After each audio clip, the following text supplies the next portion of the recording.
I saw some people the other day crying, oh, I don't know, Trump has removed money.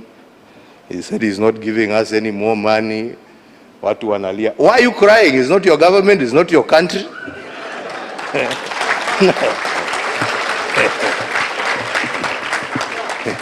He has no reason to give you anything.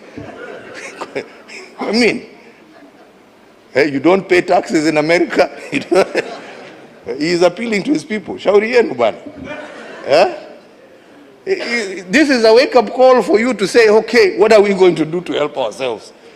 Instead of crying, tujiulize, what are we going to do? Haya ametoa hiyo pesa, sasa tutafanya namna gani jameni? What are we going to do? To support ourselves. Because nobody is going to continue holding out a hand there to give you. It is time for us to use our resources for the right things. We are the ones who are using them for the wrong things. The bullets and the guns we buy, we are not given for free. We buy them. And we're not buying them to go and fight wars off our shores. We are fighting our own people. Hapa too. Brother killing sister, sister killing brother. Over stupid things.